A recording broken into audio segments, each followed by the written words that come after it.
แสงสว่างส่องทางสร้างความดีให้มีความสุขความทุกข์หายไป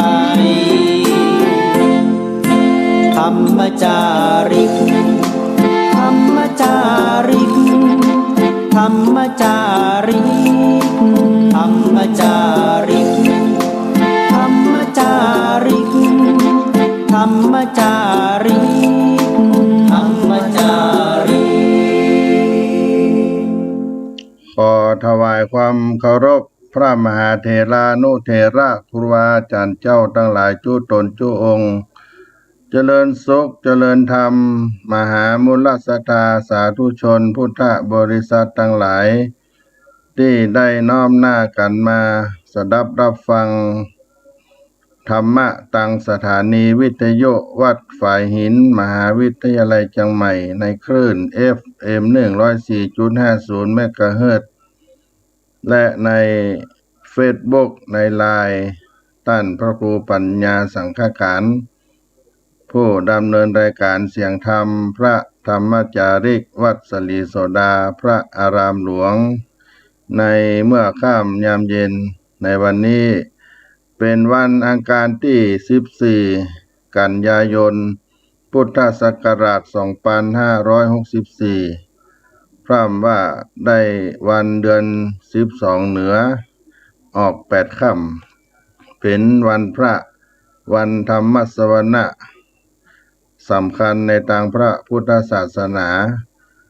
ศรัทธาญาติโยมสาธุชนคงจะได้กินได้ทานกันบางท่านก็เข้าวัดเข้าวา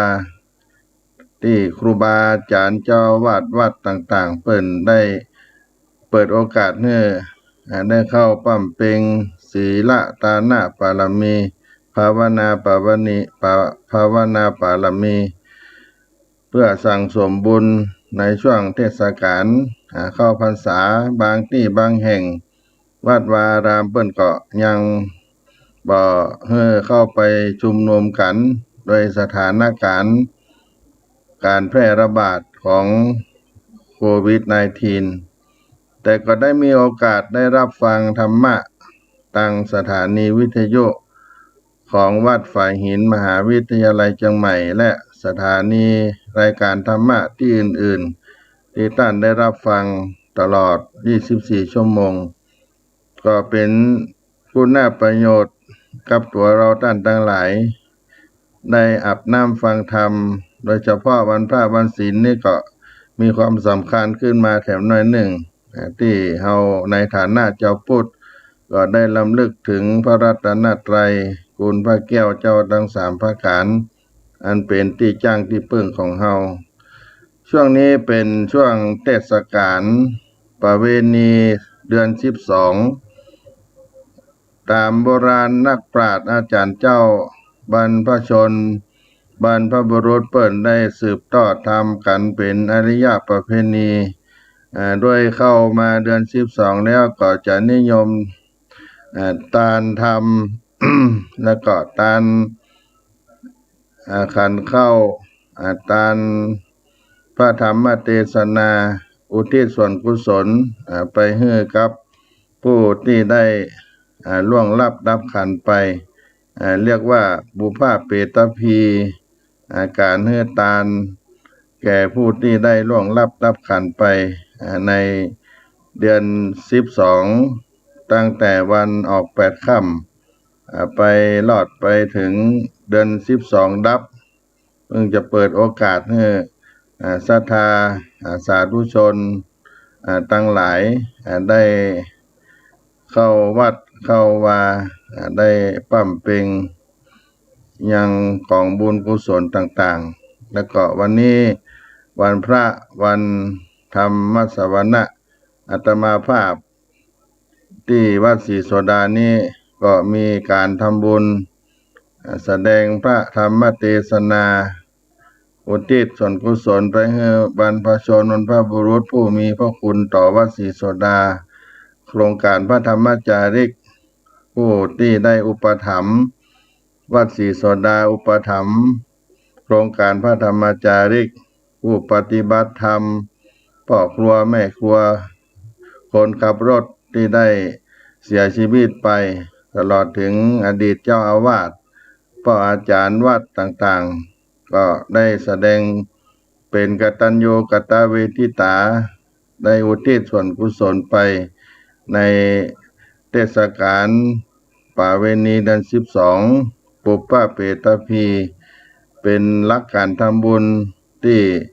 เราได้ทำกันได้ยึดเอาในเรื่องของพระเจ้าพิมพิสารมหาราชแห่งแคว้นมคธได้กระทำไว้ในครั้งพุทธกาลเพื่ออุทิศส่วนบุญไปให้เราญาติของพระองค์ที่ได้ไปเกิดเป็นเปรตได้สงเคราะห์การทำบุญนี้ก็เป็น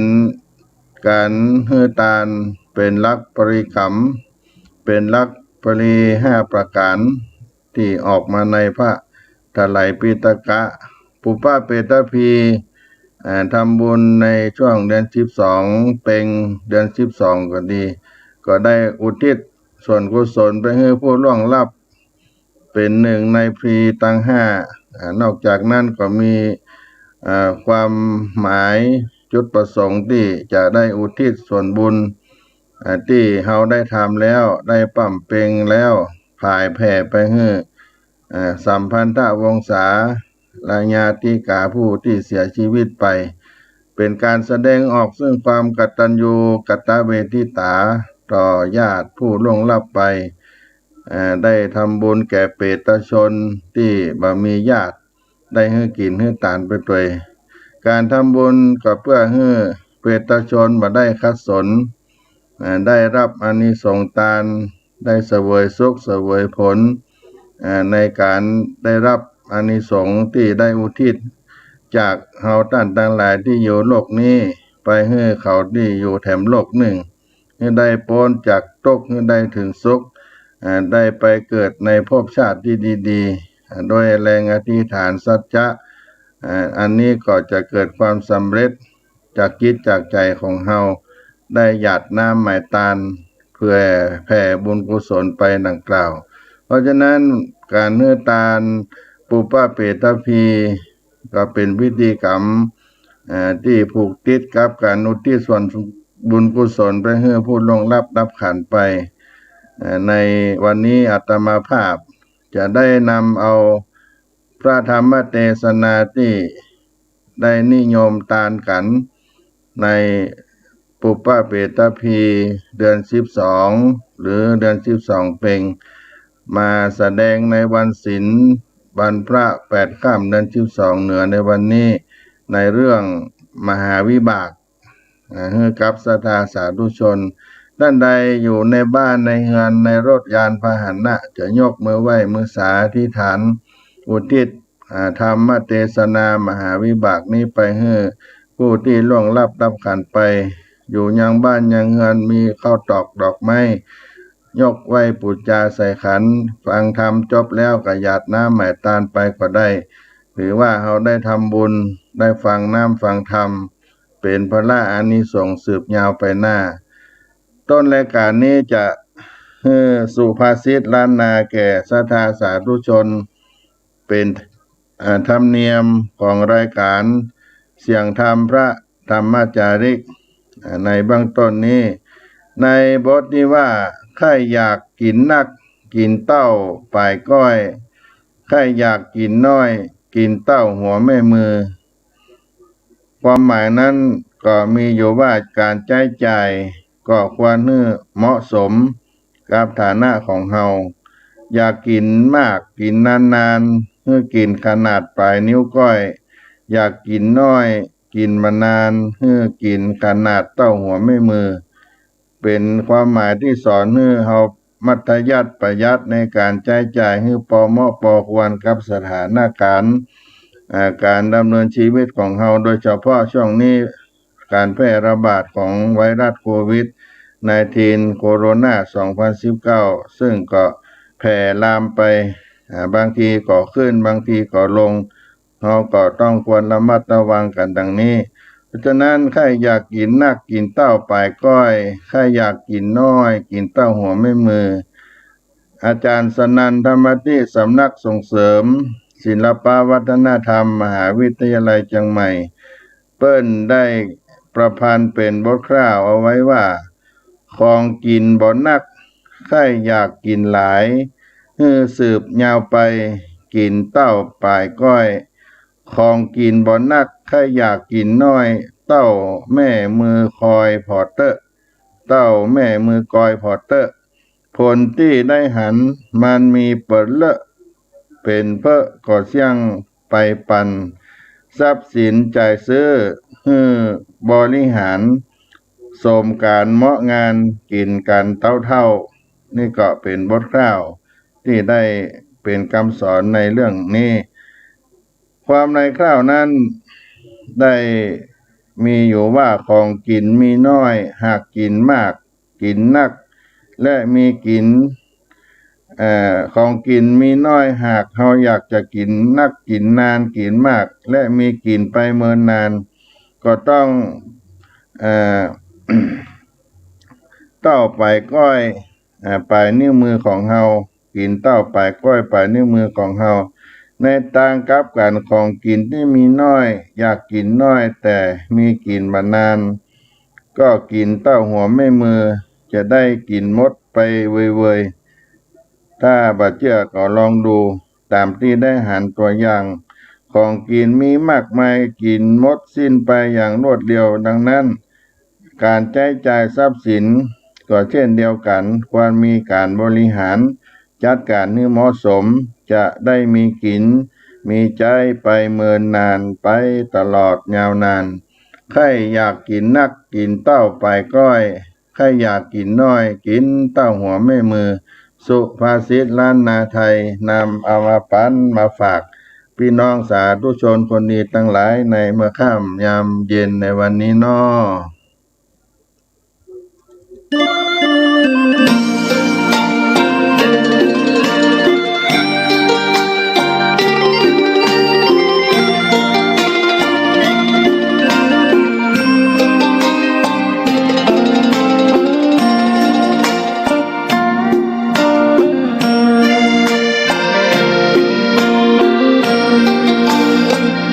ร่มใดไหนเล่า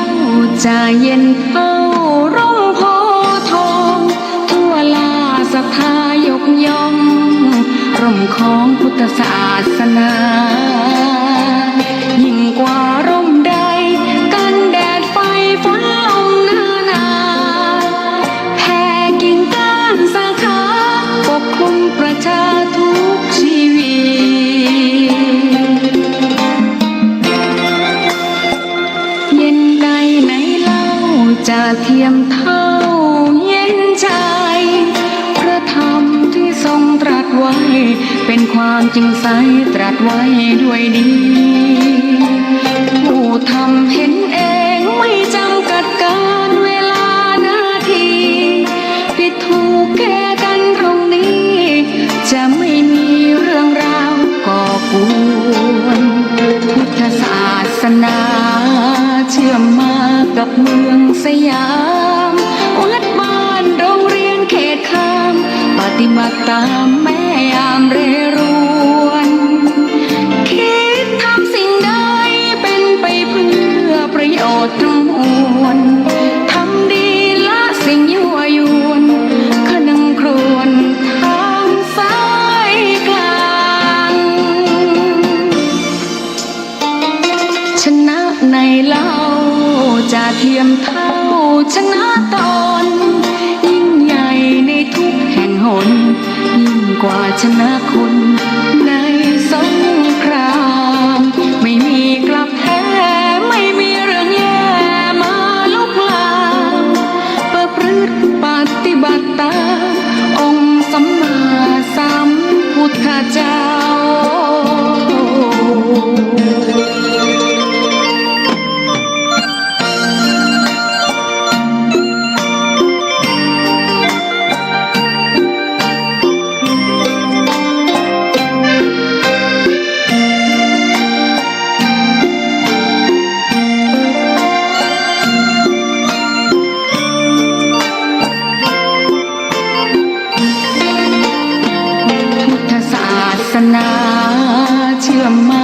กับเมืองสยามวัดบ้านโรงเรียนเขตข้ามปฏิบัติตามแม่ยามเรรวนคิดทำสิ่งใดเป็นไปเพื่อประโยชน์ทั้งมวลทำดีละสิ่งยั่วยวนขนังครวญทางสายกลาง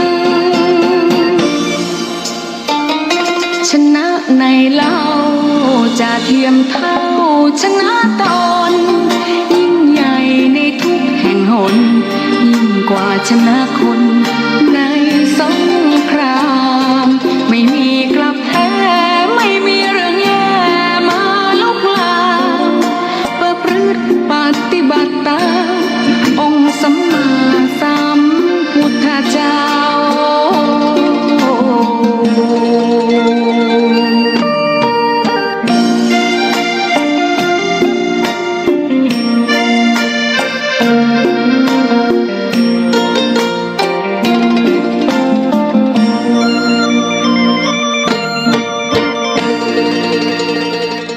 ท่านสาธุชนมหามุลศรัทธาทั้งหลายที่ได้สดับรับฟังธรรมะ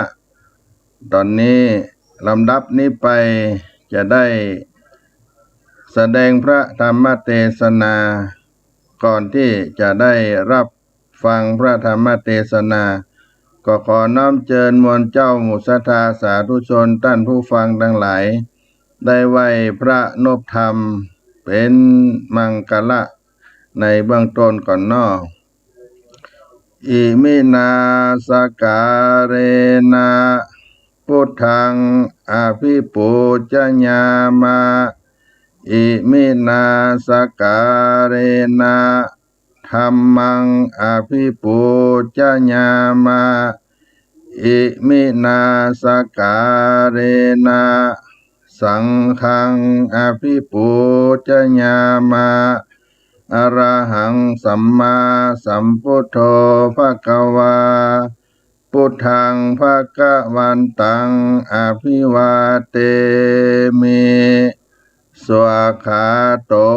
ภควตาธัมโมธัมมังนามัสสามิสุปฏิปันโนภควโตสาวกสังโฆสังฆังนะมามิหันธรรมยังพุทธัสสะภะคะวะโตปุพพาคณมะการังกโรมาเสนะโมตัสสะภะคะวะโตอะระหะโตสัมมาสัมพุทธัสสะนะโมตัสสะภะคะวะโตอะระหะโตสัมมาสัมพุทธัสสะนะโมตัสสะภะคะวะโตอะระหะโตสัมมาสัมพุทธัสสะ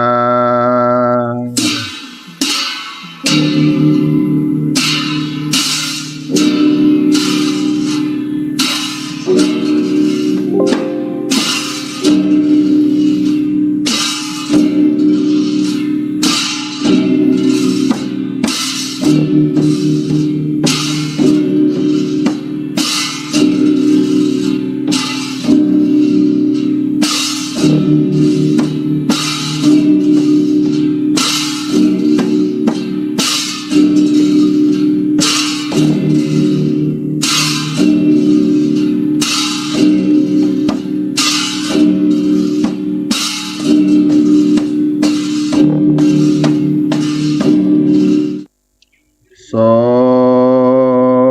มเด็จเลยพระคาโตชราชเสด็จขึ้นธรรมาสแก้วและจองคำไว้หลังอาบเอิงดีมีรัศมีงามอยู่ย้อยแย้มสองฝ่ายแก้มเพียบผิวคำผู้คาขอ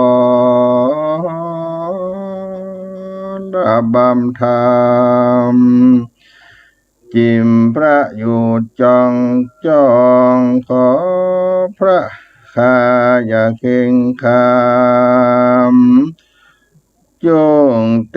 ศนาธรรมเทศน์ปองรู้แจ้งเจตใจจ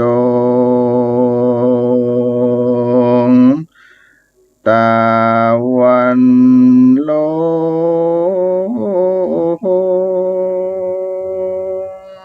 ต่ำค่ำไปแล้ว พระสุริยามารับเลี่ยมเขาแก้วยอดโยกันทรมหามนลสถาก็มาย่อพระนมก่อนก้มกายเกลาขออาราธนาสวาธุเจ้าเทศนาธรรมธรรมังอนุกัมปิมังปัจจังอาราธนังกโรมา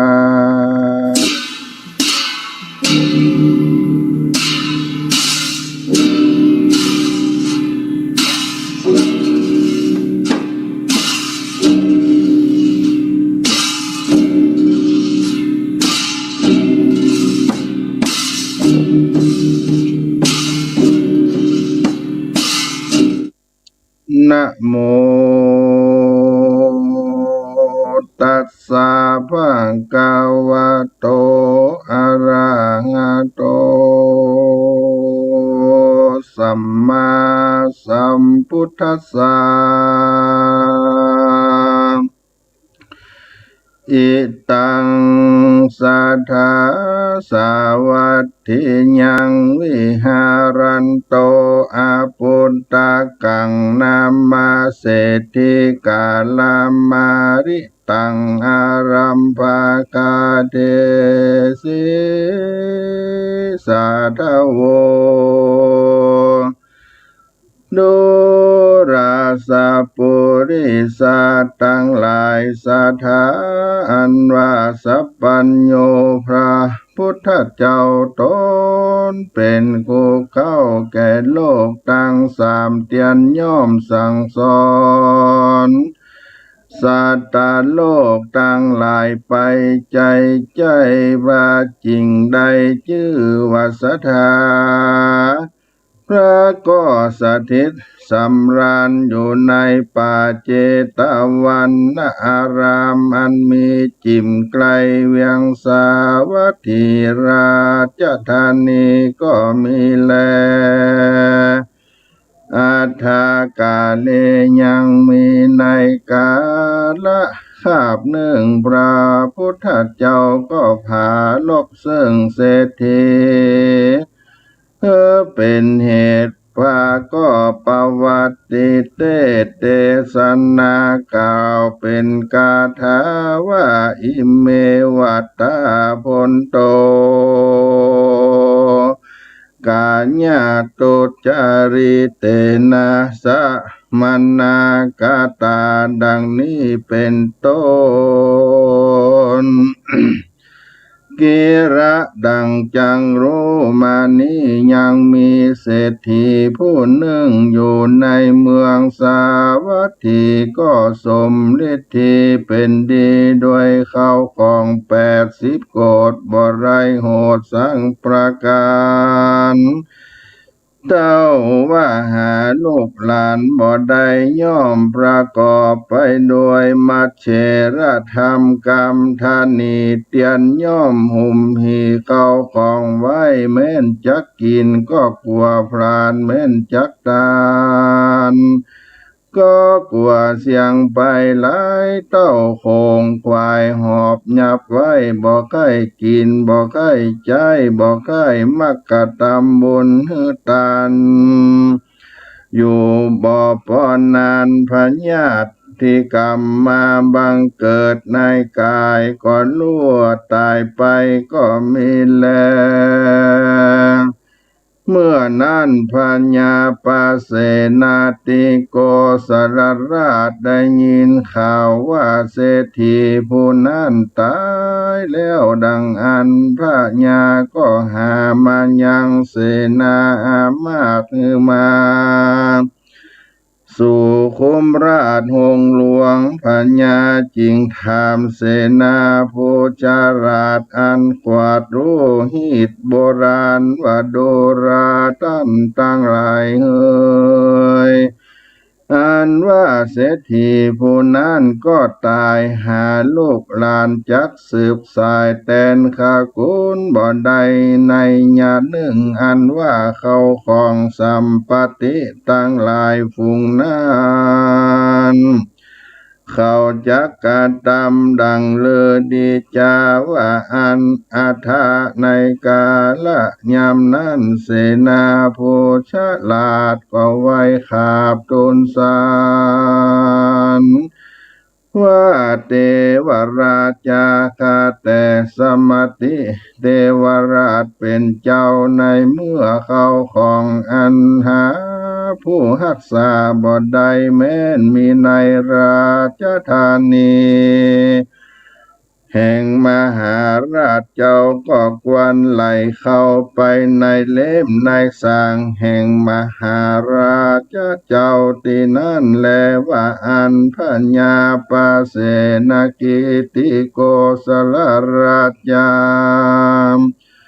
ก็เฮอเสนาราชปุริสานำเอามาในคุ้มหลวงในสังในประมาณ7 วันจริงเมียนเสียงอันแลอาเทกาติวสังสัตตะสันติกังในวันทวน7บัวละมวลแล้วในวันทวน8พญาเจ้าจริงไปอุปถากไว้สาพระสัพพัญโญพระพุทธเจ้าด้วยกัลวะคบยามพระพุทธเจ้าจริงธรรมพญาวามหาราช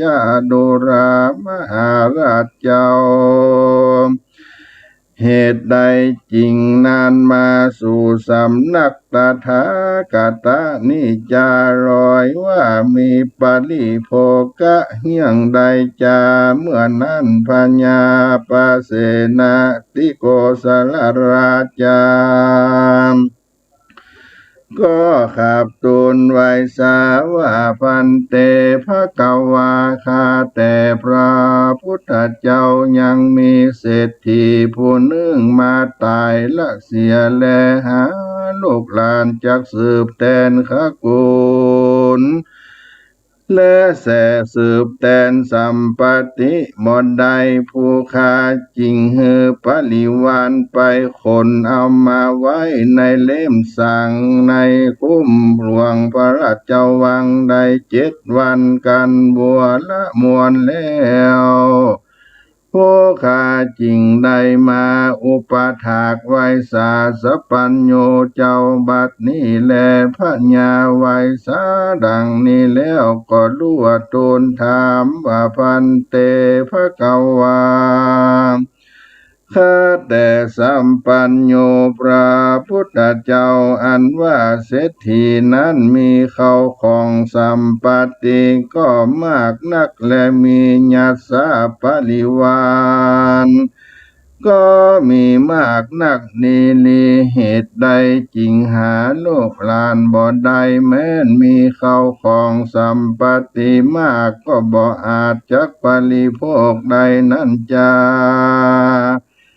ประการหนึ่งยามเมื่อมันจะกินข้าวน้ำโภชนะอาหารดังอันคนใจก็ตกแต่งยังโภชนะอาหารอันผานีตดีงามใส่ทะไลคำมาตั้งไว้2 นาดังอันเศรษฐีคนนั้นก็ป้อยกล่าวว่าสู่ตั้งหลายเอ่ย มาแต่งของกินอันดีอันมีสภาวะสันนี้มาฮือกูกินนี่จาว่าอันเลี้ยวก็ด่าคนทั้งหลายจำฮือเอาหนีไปเสียหันแลในกาละเมื่อนั้นมันจะกินเข้าดังอันมันก็ฮือนางเศรษฐีต้มข้าวหัวเปลี่ยนกินกับน้ำปะอันจืดจางกินจุคาบจุวันก็มีแลถึงกาลาเมื่อมันจักไปที่ใดคนตั้งหลายก็นำเอาสีวิกายคำอันดีอันงามมาฮือขี่ดังอันเศรษฐีผู้นั้นมันก็เกียจโกธาก็ดาดก็ตีคนตั้งหลายหันแล้วสานานิเศรษฐีนุ่งผ้าป่านผ้าปอแล้วขี่เกวียนอันโล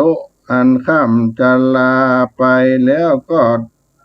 เต้ากังบังใบด้วยใบแฝกใบคา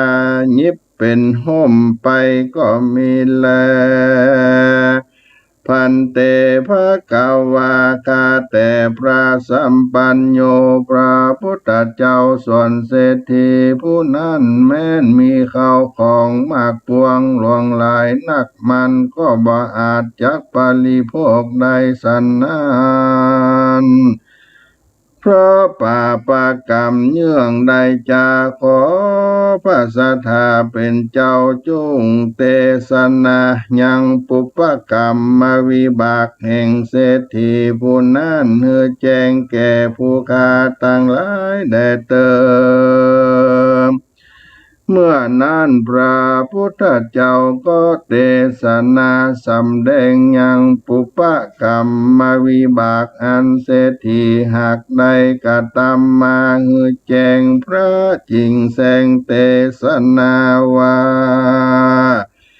มหาราชาเศรษฐีกหปฏิตักการาสิกขีปัจเจกสัมพุทโธปินดิปาเตนะปฏิญญาเตเสโดรามหาราชอันว่าเศรษฐีผู้นั้นในกาลเมื่อก่อนมันได้เป็นกระตุ่มปีกผู้หนึ่งก็อยู่ในเมืองปาลาณสีและยังมีในวันหนึ่งมันหันพระปัจเจกพุทธเจ้าตนชื่อว่าตักการาสิกขีเข้ามาปิณฑบาตมันก็ได้ออกปากร้องกล่าวแก่คนทั้งหลายว่าโดราเพื่อนทั้งหลายเฮ้ยยังมีสลมเจ้าตนหนึ่งมาปิณฑบาตสู่ท่านทั้งหลายจุงโอกาสกระทำบุญทานเตอว่าอันแล้วมันก็กำพร้าและควานออกไปสู่ป่าหันแลกระตุ่มปีกผู้นั้นมันหาศรัทธาบ่ได้ส่วนเมียแห่งมันนั้นก็มีใจโจมชื่นยินดีมากนักก็คะเนงในใจว่าพระปัจเจกเจ้ามาแล้วว่าอันกรรมนั้นกูบ่หอนได้ยินสักเตื้อกูก็พาธนาใครเหือตานและใครไว้สาสักการะปูจา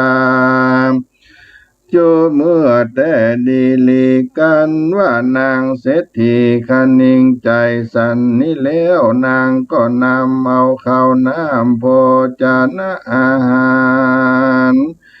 มาใส่บาตรอันพระปัจเจกพุทธเจ้าตนนั้นแลตัสสมิงคันเนในขณะยามนั้นกระตุ่มปีกผู้นั้นไปสู่ป่ากับมาแล้ว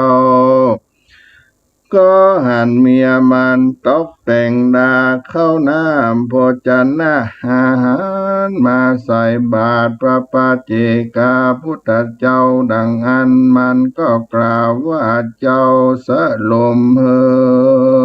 ย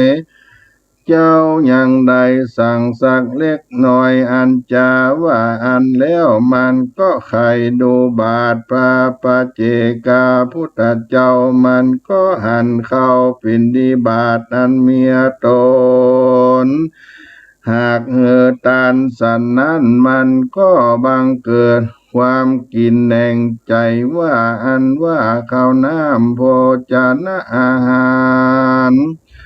อันหันมาปานสันนี้ดังว่ากูจักกินก็เสียก็จักเป็นพันโยจนะอิ่มต้องกูดีลีพิว่าแก่คนกะตามการกูได้กินเสียก็จักเป็นพันโยจนะแล้วอิ่มต้องดีลีบัดนี้ป้อยสลมต้นเจ้านี้กินเสียเต้านอนหลับอยู่บ่ได้อันว่าเขาแลอาหารแห่งกูก็จากหายหาปัญโยจนะบ่ได้แก่กูสังอันกระตุมปีกผู้นั้นก็มีความกินแหน่งใจสันนิแลประการหนึ่งนายกระตุมปีกผู้นี้มันก็ได้ขาดลูกพี่อายแห่งมันในกาละเมื่อก่อนคือว่ากระตุมปีกผู้นี้มันก็มีพี่อายผู้หนึ่งอยู่กินด้วยกันนั่นแลปังเมื่อไปโลนกระตุมปีกผู้เป็นอายนั้นมันก็มาเล็งหันอนิจจาภาวะในฆราวาสยาวเรือนว่าเป็นดีตกปูนดีนายมากนักมันก็มาสละวัตถุเข้าของปงปันแก่กระตุมปีกผู้น้องแล้วส่วนตนมันก็หนีไปบวชเป็นฤาษีอยู่ในป่าหิมพานต์ก็มีแลส่วนกระตุมปีกผู้น้องก็อยู่กะตามกันฆราวาสยาวเรือนแต่นพี่อายแห่งตนก็มีแลอยู่มาบ่นานเต้าใดกุมารน้อยลูกพี่อายก็จะเดินแอวไปตามขวางบ้านแล้วก็กล่าวว่าดังนี้อันนี้ก็เป็นของพ่อค้าเกวียนเล่มนี้ก็เป็นของพ่อค้าว่าอันส่วนกระตุมปีกผู้เป็นอาวนั้นมันได้ยินกุมารน้อยกล่าวสันนี้มันก็คะเนงใจว่ากุมารน้อยผู้นี้มันยังหนุ่มยังน้อยแต่ดีลีมันปล่อยมากล่าวกรรมสันนิจาพีว่ามันมีวัยญาขึ้นใหญ่มาแล้วจังเงียดังเลยจาแม้นว่าวัตถุเข้าของต่างหลายพวกนี้มันก็จักเอาเสียบ่อันมันก็จังต้านผู้อื่นเสียบ่อยาจะแลกระตุมปีกผู้เป็นเอากันนิ่งสันนี่แล้วอยู่มาวันหนึ่งมันก็อุบายปาเอากุมารน้อย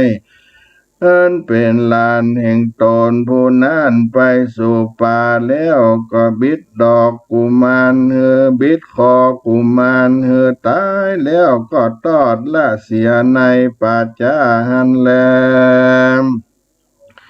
อันนี้เป็นปุปกรรมวิบากแห่งเศรษฐีในกา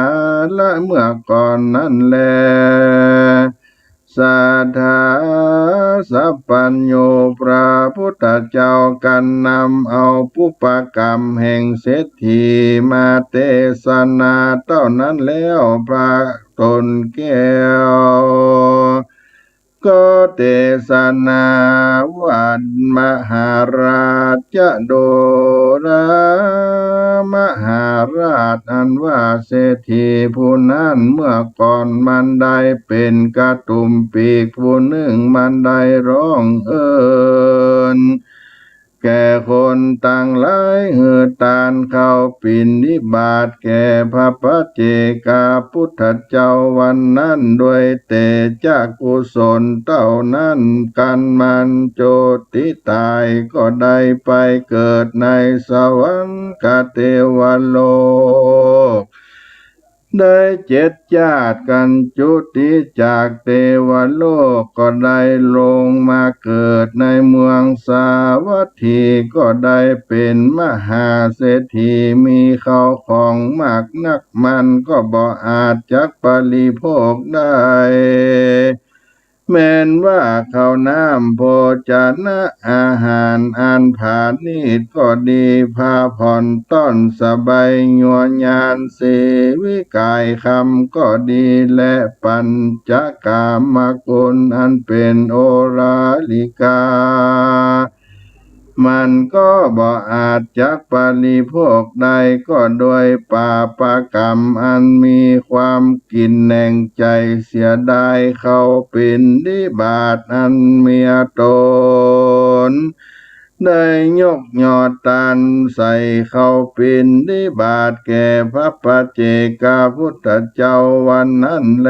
ประการหนึ่งเศรษฐีผู้นั้นเกิดมาหาลูกหลานจักสืบแทนขกุลบ่ได้ก็โดยปาปกรรมอันมันได้ขาดลูกวิอายวันนั้นแลโดรามหาราชบุญกุศลอันเศรษฐีได้กระทำก็เถิงซึ่งอันเสียงไปในชาตินี้ส่วนปาปกรรมอันใดขาดลูกพี่อายก็ดีและมันก็ได้โลภโลนโปนพมานได้ข่มเหงเต่งแป้เอาของต้านก็ดีปาปกรรมตั้งมวลฝูงนี้ได้โอกาสก็นำเอาเศรษฐีผู้นั้นไปเกิดในมหาโลลุวันโรกได้เสวยทุกขเวทนานมากนักกันมันพ้นจากนรกแล้วก็จักได้ไปเกิดเป็นเพศชื่อว่ามิจฉันตาเพศแล้วก็จักได้ไปเป็นเปตวิสัยสืบแถมเล่าก็มีแลอิตะมะโวจาภกวาอัตตะมานาอิตังวัตตัวสุขโตอัฏฐาปรังเอตทะโวจาสถานวสัพพัญโยพระพุทธเจ้าเทศนายังกรรมวิบากแห่งเศรษฐีแล้วที่นี้พระพุทธเจ้าจักเทศนาสำแดงขคุณวงศาแห่งเพศตั้งเจ็ดจำพวกแจ้งแก่ปัญญาปาเสนาติโกสาลาราชาและปริสัทตังสีอิเมวัตตาพนโตกาญาตุจริเตนะสมันนากตาวาจิตุจริเตนะสมันนากตามโนตุจริเตนะสมันนากตาอริญาณังอุปวาตกานังมิจฉาทิฏฐิกามิจฉาทิฏฐิกัมมังสมันนากตาติกาญาสเวตาอัปปรมานาอัปปายังตุกติงวินิปาตังนิริยังอุปาปันนาเตดังนี้โดรามหาราชและปริสัตตั้งหลายสัตตาอันว่าสัตตั้งหลายฝูงประกอบโดยอกุศลกรรม10 ประการ คือว่ากาญาทุจริตกระทำผิดโดยสามประการคือฆ่าสัตว์ลักเอาของวัตถุแห่งต้านผู้อื่นและกระทำกาเมสุมิจฉาจารเล่นจู้สู่ผัวเมียแห่งต้านวาจีทุจริตตากระทำผิดผวนด้วยวาจาสีประการคือมุสาวาตากล่าวกรรมจุร้ายพิสุนวาจาได้กล่าวกรรมโสนสอภารุสวาจากล่าวกรรมหยาบจากกระดังแข่งจาบุปตีฟันแต่งตั้นสัพพราวาจากล่าวกรรมอันหาประโยชนะบทใดเป็นต้นว่ากรรมจมกรรมแจ้งติเตียนนินตาเล่านาจะขวัญต้านมโนทุจริตากระทำผิดโดยใจมีสามประการคืออภิชฌาโลภเอาของต้านเป็นต้นว่าโลภเอาเขตบ้านเรือนส่วนไร่นาเขตวัดวาอารามฝูงนี้การตายก็จักได้ไปเกิดเป็นวอกเป็นก้างก็มีแลพวกกาลาผู้ใดมีกรรมปากกลากลางแข่งมักถมน้ำลายยอต้านดังอันกันจุติตายไปก็ได้ไปเกิดเป็นแห้งเป็นกาแลพวกกาลาผู้ใดหากรรมอินโดคุณนาแก่สัตว์เดรัจฉานตั้งหลายอันมีกุลแก่ตนเป็นต้นว่าจ้างม้างัวควายก็ดีย่อมค่ำคาลาวีขาวฟันบุกตีดังอันจักได้เกิดมาเป็นจักเข็บแมงป่องเสือมีพวกกาลาผู้ใดยามหือตานป้อยบังเกิดความเกียดโมโหโตโสดังอันเตียนย่อมได้เกิดในขกูลวงศาอันเป็นครุฑนาคดังอันมีฤทธิเก่งกาแข่งมากนักแลผู้กาลาผู้ใดประกอบไปโดยกรรมมานาสหาวบ่รู้จักกุลพ่อแม่และพระมาทในเกี่ยวตั้งสามประการย่อมเกิดมาเป็นมาก็มีแลโดยกรรมวิบากย่อมมือแก่สัตว์ทั้งหลายฝูงได้กระทำบังเกิดในขกุลสัตว์ทั้งหลายพระสังฆายนาจันเจ้าหากจักนำมาสาธากา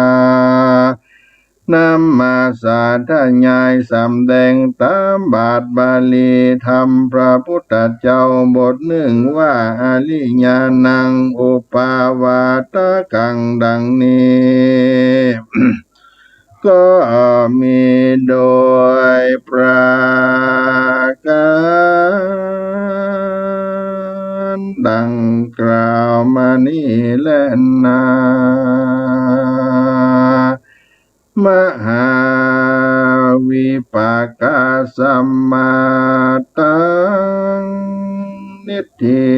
ตังขีญาณกล่าวเทศนายังมหาวิบากก็บังกมสมเล่นเสด็จสาธุ สาธุ สาธุ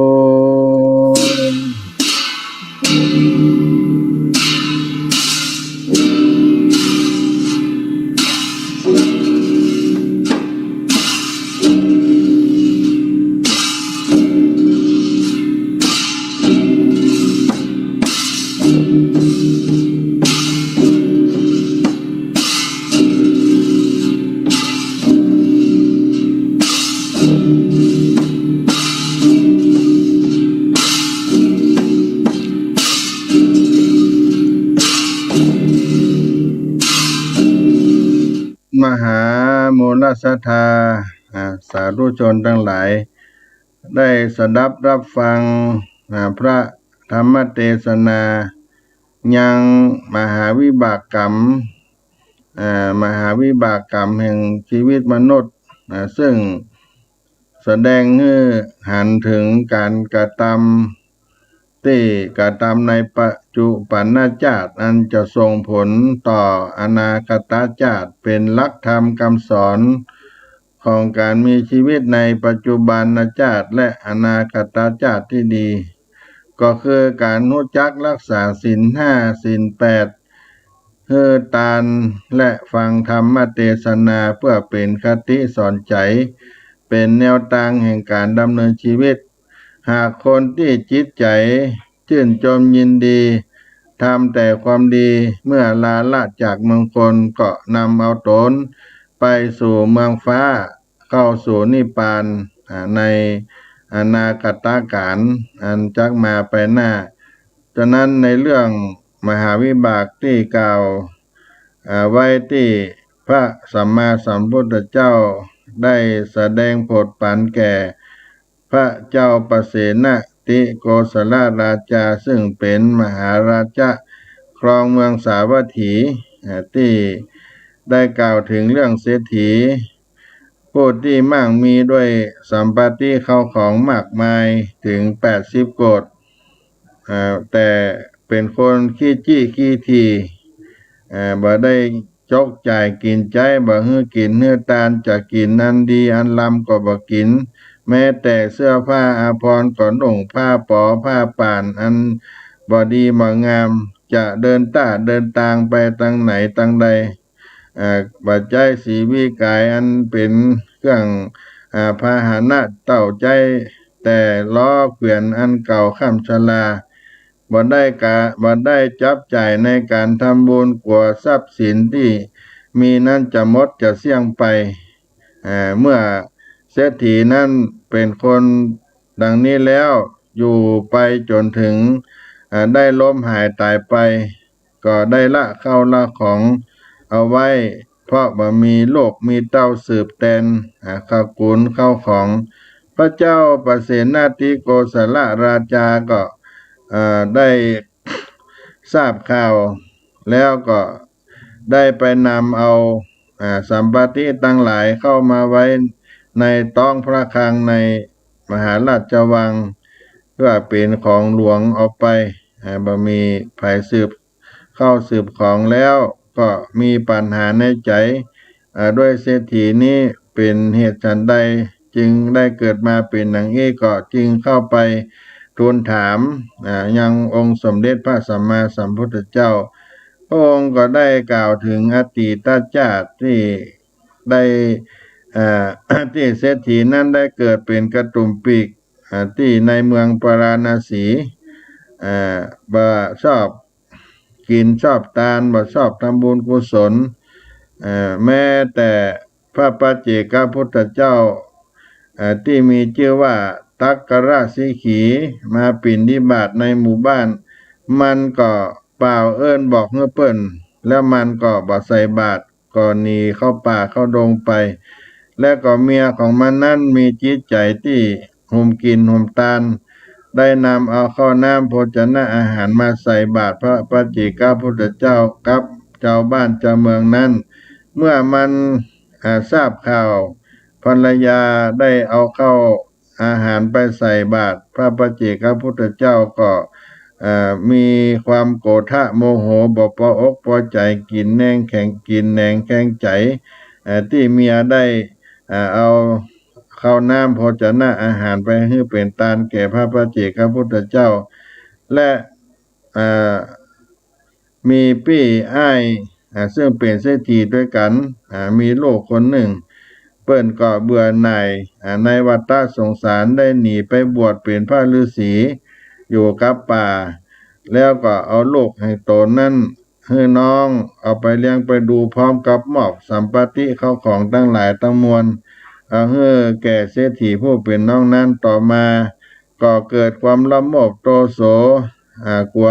หลานนั้นมาแย่งมาชิงเอาทรัพย์สินเงินทอง ที่อ้ายได้มอบได้ปันให้ไปเอามอบปันให้ไว้หลานกำลังตัวเล็กตัวน้อยอยู่ถ้ามันใหญ่โตขึ้นมา มันอาจจะเป็นศัตรูแก่ตนกูได้ก็เลยหลอกเอาหลานนั้นไปบิดคอฆ่าตายอยู่ในป่าส่วนไอ้ที่เป็นพระฤาษีนั้นก็อยู่ในป่าปั่มเปงบารมีไปนี่ก็เป็นอานิสงส์ที่เป็นมหาวิบากที่ได้เอาทรัพย์สินเงินทองของพี่อ้ายข้าลูกใจที่ได้มอบได้ปันให้มันพระเจ้าประเสนาธิโกศลก็ได้ทูลถามพระพุทธเจ้าด้วยวิบากอันใดที่เศรษฐีนั้นมีข้าวมีของก็บ่ได้กินได้ใจมีลูกบ่มีลูกมีเต้าสืบห่อแตนเฮือนก็ด้วยเหตุที่ได้เกิดมาในแถมชาติหนึ่งที่อยู่ในเมืองปราณสีในเมืองสาวัตถีแห่งนี้ได้เกิดมาเป็นเศรษฐีก็ด้วยวิบากกรรมนั้นทำให้เศรษฐีนั้นบ่ได้กินได้ทานแล้วก็เป็นวิบากกรรมที่ได้ฆ่าลูกของพี่อ้ายของตนเมื่อเขาตายไปก็ยังได้ไปเกิดบนสวรรค์ได้7 ชาติจากนั้นก็ที่ได้เกิดมาเป็นเศรษฐีในชาติปัจจุบันนี้อันนี้ก็เป็นเรื่องราวที่แสดงในอดีตของเศรษฐีที่ได้เป็นมหาวิบากมาได้กินได้ใจด้วยวิบากกรรม